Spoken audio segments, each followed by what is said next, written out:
Salut à tous, on espère que vous allez bien et aujourd'hui on se retrouve pour une nouvelle vidéo. Dans cette vidéo, on va encore vous présenter un nouveau format qui s'appellera 5 morts qui ont transformé leur anime. Surtout restez jusqu'à la fin parce qu'on aura un truc à vous dire. Allez, on perd pas plus de temps, c'est parti.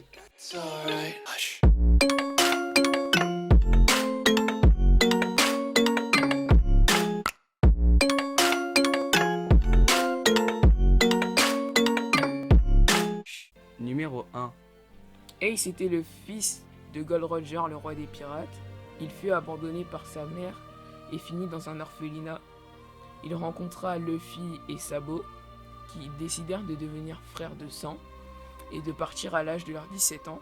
Mais Sabo mourut et lorsque Ace eut ses 17 ans, il partit, suivi de Luffy. Après, il eut la mort de Ace, qui se fit tuer par un amiral de la marine. Et c'est la première fois que Luffy utilisa le Flune Royal sans s'en rendre compte. Et voilà pourquoi la mort de Ace a été utile pour le manga. Numéro 2.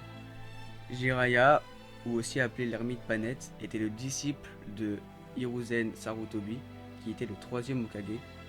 Il a grandi en compagnie de Tsunade et Orochimaru. Plus tard, ils deviendront le trio légendaire.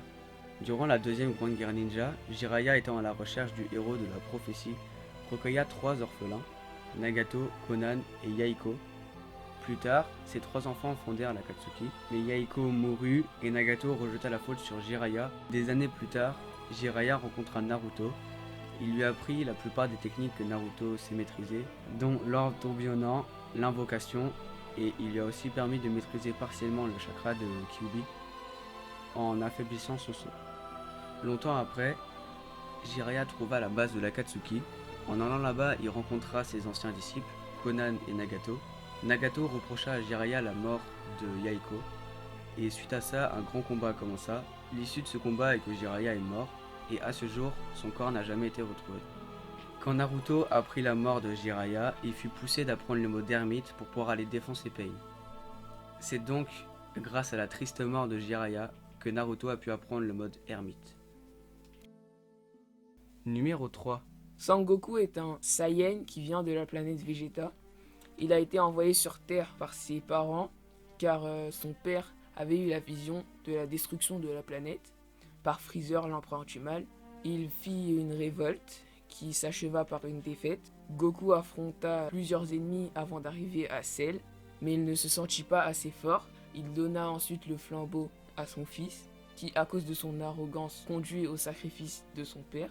Goku fit évoluer mentalement son fils, car il sut que c'était de sa faute si son père s'était sacrifié. Voilà pourquoi la mort de Goku était donc utile au développement de l'histoire. Numéro 4. Toshinori alias All Might était un sans-alter jusqu'à ce qu'il rencontra son maître et lui passa le flambeau du One for All. Cet alter est né grâce à un jeune homme qui ne pensait pas avoir d'alter. Son grand frère avait l'alter de pouvoir voler l'alter des gens, il pouvait aussi donner des alters. Pour faire chier son petit frère, le grand frère donna un alter à son petit frère.